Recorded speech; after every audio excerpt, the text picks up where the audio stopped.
Hello children, इस video में मैं जो कुछ भी बताने जा रही हूँ वो 99% आपके एग्ज़ाम में आने ही वाले हैं। और सबसे पहले तो मैं क्लास 10 के बच्चों को बेस्ट ऑफ लक बोलना चाहूँगी जो 4 मार्च 2024 से एग्ज़ाम देने वाले हैं। चिल्ड्रन, आज मैं आप सबको हिंदी के इम्पॉर्टेंट लेसन्स और ग्रामर राइटिंग स्किल्स के कुछ टॉपिक्स बताने वाली हूँ। मैं 99% पॉजिटिव हूँ कि मेरे बताए हुए लेसन्स एंड टॉपिक्स एग्जाम में ज़रूर आएंगे। तो सबसे पहले शुरू करते हैं गद्य यानी प्रोज से। ओके, पहले समझ लीजिए, फिर मैं आप लोग को दिखा के बताती हूँ अच्छे से। देखिए, प्रोज से 2 प्रोज और 2 पोयम और एक गद्य वाला पूरक पठन तो दूसरा पद्य वाला पूरक पठन आता है। कोई भी पूरक पठन एक ही इकाई से नहीं आता, आप सबको अच्छे से मालूम है। दोनों ही इकाइयों में से आते हैं। अगर एक इकाई से गद्य का पूरक पठन आता है तो दूसरी इकाई से पद्य का पूरक पठन आता है। चिल्ड्रन, इसी वीडियो में मैं आप सबको आपके ही एग्जाम के लिए टेक्स्ट बुक के कुछ पेज नंबर बताऊंगी जिसमें से आपको पूरा ग्रामर आएगा और कुछ इंपॉर्टेंट टॉपिक्स जैसे लेटर, निबंध, बातमी, विज्ञापन, ये सारी चीज़ें मैं आज आपको बताने वाली हूँ। तो चलिए टेक्स्ट बुक खोल लीजिए। मैं आप लोग को टेक्स्ट बुक में कुछ इम्पॉर्टेंट लेसन्स हैं। बच्चों ध्यान से देखिए, मैं ऐसा नहीं बोलूँगी कि आप लोग को बस जो मैं बता रही हूँ बस वही करना है। अब पूरे साल तो अब खत्म हो गए, आपने सब कुछ पढ़ लिया है, लेकिन जो कुछ ऐसे लेसन जो मैं बताने जा रही हूँ उस पर थोड़ा आपको एक्स्ट्रा अटेंशन देना होगा, बस इतनी सी बात है। देखो बच्चों, पहली इकाई आपको दिख रहा होगा। देखिए, पहली इकाई में यहाँ पे हमने लिखा है पोएम के लिए भारत महिमा। भारत महिमा पहली इकाई। देखिए, 2 पोयम और 2 प्रोज मतलब 2 गद्य का पार्ट और 2 पद्य का पार्ट पहली इकाई से, ऐसे ही 2 गद्य और 2 पद्य दूसरी इकाई से। ठीक है, 2 जो ज्यादा इंपॉर्टेंट है। आपको सब पढ़ना है, ये बात ध्यान रखना कि आपको सब पढ़ना है, आपने पढ़ा भी होगा, लेकिन जो मैं आज बता रही हूँ इस पे आपको थोड़ा सा एक्स्ट्रा अटेंशन देना होगा, बस इतना ही। देखिए, पोयम के लिए बच्चों भारत महिमा मोस्ट इम्पॉर्टेंट, ध्यान से सुनिए, भारत महिमा। और इसी इकाई में दूसरा पोयम है। देखिए, पोयम नहीं है, गजल है, लेकिन वो उसी के लिए आता है, उसका मीनिंग वगैरह लिखने के लिए आता है ना। तो ये 2 है, ध्यान रखिए। ओके, प्रोज के लिए देखिए सॉरी, लक्ष्मी। प्रोज के लिए क्या है यहाँ पर? लक्ष्मी और रीढ़ की हड्डी। ये समझ में आया आप लोग को? 2 पोयम इसमें से निकाला गया, 2 प्रोज निकाला गया, 2 गद्य 2 पद्य के टॉपिक्स यहाँ पे निकाल दिए गए। ओके, इतना समझ में आ रहा है। और देखिए, एक बहुत ज्यादा इंपॉर्टेंट है गिरधर नागर। यहाँ पर दिख रहा है 3 पोयम बहुत इंपॉर्टेंट है। गिरधर नागर तो हद से ज्यादा इंपॉर्टेंट है 2024 के लिए, मतलब शब्द नहीं है ये कितना इंपॉर्टेंट है। गिरधर नागर सबसे ज्यादा इंपॉर्टेंट है बच्चों। जहां पर मैंने डबल लाइन किया है ना, वो समझ जाइए कि बहुत ज्यादा इंपॉर्टेंट है। ओके, तो देखिए, और इसमें पूरक पठन जो है, पूरक पठन खुला आकाश, ये 100% आएंगे एग्जाम में इस बार, खुला आकाश। ओके, तो समझ में आया आप लोग को? पहली इकाई का ये सारा पार्ट पूरक पठन में खुला आकाश है। देखिए, जितना हमने मार्किंग किया है ये सब आप अपने इंडेक्स में जाके टिक कर लीजिए और उसकी तैयारी थोड़ा सा एक्स्ट्रा करिए। ओके बच्चों, तो देखो अब मैं क्या कह रही हूँ, जैसे कि अभी मन आया था पिछले साल, ठीक है, मन आया था पिछले साल पूरक पठन में। देखो, पूरक पठन एक कविता वाला होता है और एक गद्य वाला होता है। तो जब कविता वाला एक में से देता है तो गद्य वाला दूसरी इकाई से देता है। ओके, लेकिन इस बार पूरक पठन गद्य वाला पहली इकाई से देने का पूरा चांस है। गद्य वाला पूरक पठन पहली इकाई से देगा ही देगा, तो पद्य वाला पूरक पठन डेफिनेटली आपको दूसरी इकाई से दिया जाएगा। सीधी सी बात है, कॉमन सेंस की बात है। अब देखिए, अब दूसरी इकाई में मैंने क्या क्या किया है। छापा इम्पॉर्टेंट है, आप लोग के लिए छापा इम्पॉर्टेंट है। और ईमानदारी की प्रतिमूर्ति, ये प्रोज के लिए मतलब गद्य के लिए बहुत ज्यादा इम्पॉर्टेंट है। पूरक पठन की बात हो रही है तो पूरक पठन हमारा गद्य वाला पहली इकाई से मिला, तो पूरक पठन पद्य वाला हमारा दूसरी का पद्य वाला ये है। हम इस धरती की संतति हैं, 100% चांस है। जो मैं पूरक पठन बता रही हूँ वही आने का चांस है। अब ऐसा नहीं है कि आप सब छोड़ के बस इसी को पढ़ो। मैं क्या बोली, आपको सब पढ़ना है और जो मैं बता रही हूँ उस पर थोड़ा सा आपको एक्स्ट्रा अटेंशन देना है। ओके, सिर्फ मार्क्स नहीं, आपके नॉलेज को भी बढ़ना चाहिए। ओके, अब देखिए ये महिला आश्रम गद्य के लिए, ठीक है, महिला आश्रम जितना मैंने मार्किंग किया ना उतना आपको पढ़ना है बस। अगर मैं भूल भी जाऊँ, नहीं भी बोली हूँ, तो आप देख लीजिए, साफ साफ यहाँ पे टिक किया गया है। अपनी गंध नहीं बेचूंगा पोएम के लिए इम्पॉर्टेंट है। जब तक जिंदा रहूं लिखता रहूं, ये प्रोज के लिए इम्पॉर्टेंट है। और समता की ओर पोएम, ठीक है। बाकी आपको तो सब पढ़ने हैं, जैसा कि मैं बार बार बोल रही हूँ, लेकिन यहाँ इंडेक्स में जो जो मैंने टिक किया है बच्चों, वो आपके लिए इतना ज़्यादा इम्पॉर्टेंट है। आप बोर्ड का एग्ज़ाम देकर जब आओगे तो मैच करना चैप्टर्स, तब आपको समझ में आएगा कि ये बात कहाँ तक सच है। ऐसे ही मराठी में, ऐसे ही हिंदी में, ऐसे ही सारे सब्जेक्ट्स का मैं आप लोग को सब कुछ बताने वाली हूँ। तो सबसे पहला पेपर हमारा मराठी है, लेकिन मैं सबसे पहले आपको हिंदी बता दी हूँ, कोई बात नहीं है। और देखो, और एक चीज़ और है, कुछ ऐसे कुछ अच्छा देखो, पेपर पहले बता देती हूँ, फिर ग्रामर का पार्ट बताती हूँ। जैसे मान लो ये देखो, पहले हमारा ये 2023 का पेपर है बच्चों, मार्च का। 2 पैसेज है ना, तो एक पैसेज में मैंने बताया ना कि एक इकाई से मैंने 2 लेसन बताए हैं, इम्पॉर्टेंट है। दूसरी इकाई में भी 2 लेसन इम्पॉर्टेंट है। तो हो सकता है पहली इकाई का जो मैंने बताया है एक पैसेज उसमें से दे दे, और दूसरी पैसेज जो दोनों देखो, दोनों पैसेज दोनों इकाई से तो आना फिक्स है, आपको मालूम है ये बात, ठीक है।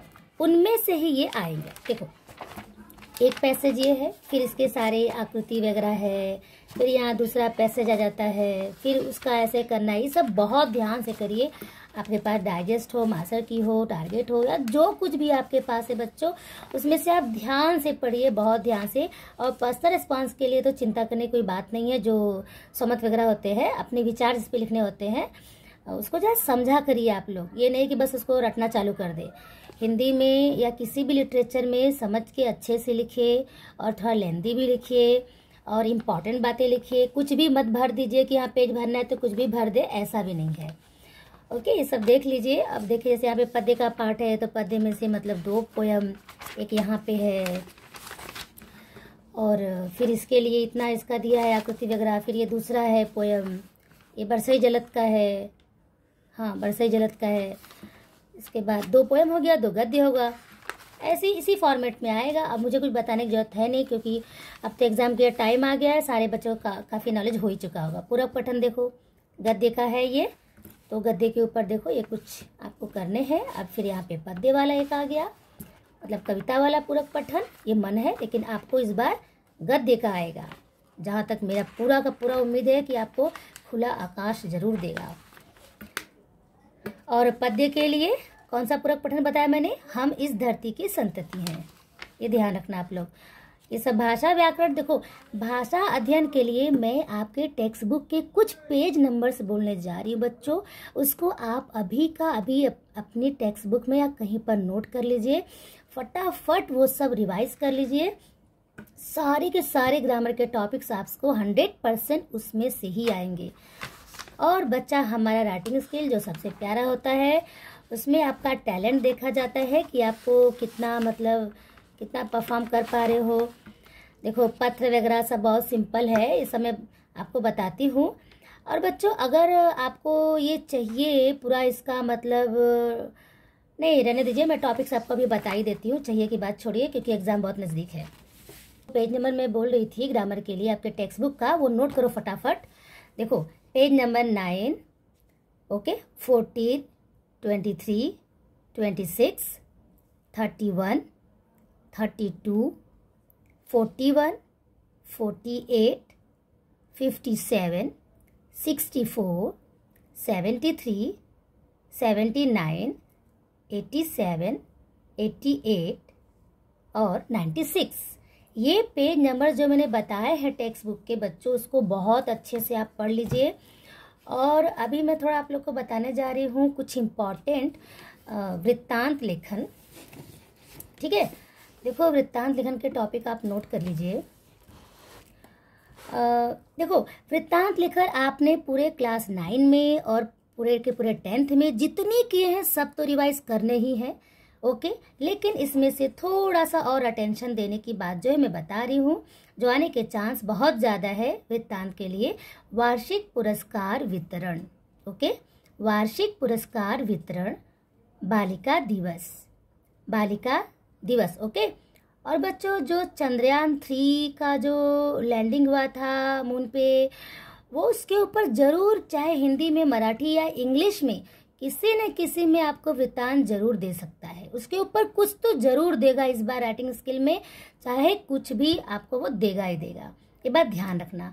और बाकी के सारे बात में आप ये वृत्तांत करके रखिए। मैं निबंध बता रही हूँ बच्चों आप लोग को, जो बहुत इंपॉर्टेंट है इस बार के लिए।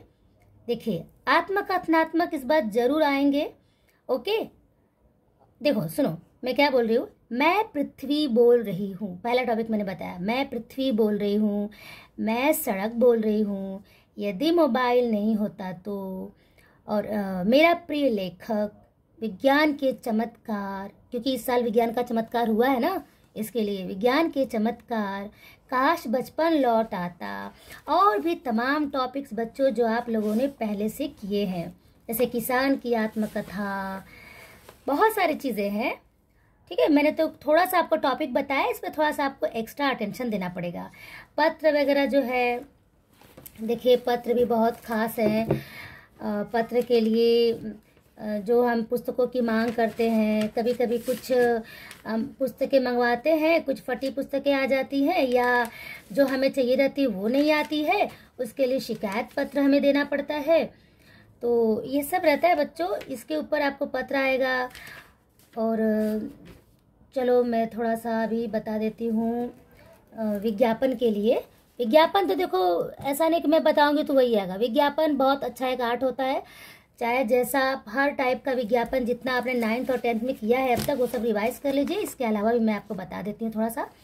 देखो, स्पोर्ट्स सेंटर, ओके, औषधालय के लिए सहायक चाहिए, क्रीड़ा शिविर, बगीचे के लिए माली, पुस्तक प्रदर्शनी, और भी तमाम जो आपने बचपन से किया है, छतरी, नील, और शरबत के लिए कितना सारा किया है, सब एक बार देख लीजिए। उसका एक आर्ट होता है, उसको देख के अच्छे से कर लीजिए। और पत्र तो मैंने आपको देखो बता दिया है कि मांगनी और ये सब, मतलब मांगनी तो मराठी में बोलेंगे। देखो बच्चों, मैं पत्र के लिए बता रही हूँ, जरा इसको भी नोट कर लो। पुस्तकों की मांग, ओके, सूची अनुसार पुस्तकें प्राप्त न होने की शिकायत, लिपिक पद के लिए, खेल सामग्री के लिए आ सकता है, बैंक खाता खुलवाने के लिए आवेदन पत्र। ओके, यही सब है इम्पोर्टेंट बच्चों, आप ये सब अच्छे से करिए। मैंने बहुत सब लिखा है सब आप लोग के लिए। आई होप आप लोग बहुत ध्यान से पढ़ोगे और अच्छे से करोगे। तो बच्चों देखो, जितना टॉपिक मैंने बताया है इस पे आपको एक्स्ट्रा अटेंशन देना ही है। एक बार जब आपका पेपर आप लोग देखोगे, बोर्ड के एग्ज़ाम का जो पेपर होगा उससे मैच कराओगे, तो आपको यकीन हो जाएगा कि कितना सारा सब सही है। अगर बच्चों आप लोग को और भी सारे सब्जेक्ट्स के चाहिए तो आप लोग कमेंट करो, मैं उसमें आपको सारे सब्जेक्ट्स के इम्पॉर्टेंट क्वेश्चंस वगैरह दे दूँगी। ये तो लिटरेचर है तो इसमें बस चैप्टर देना था। ओके, देखो बच्चों, हम बहुत बड़े यूट्यूबर नहीं हैं, बहुत छोटे हैं और हम अपने क्लासेस में बिजी रहते हैं। आज बहुत दिनों बाद, सालों बाद हम ये आप लोग को समझा रहे हैं, बता रहे हैं। ठीक है, तो चलते हैं, मिलते हैं नेक्स्ट वीडियो में। Thank you, bye bye.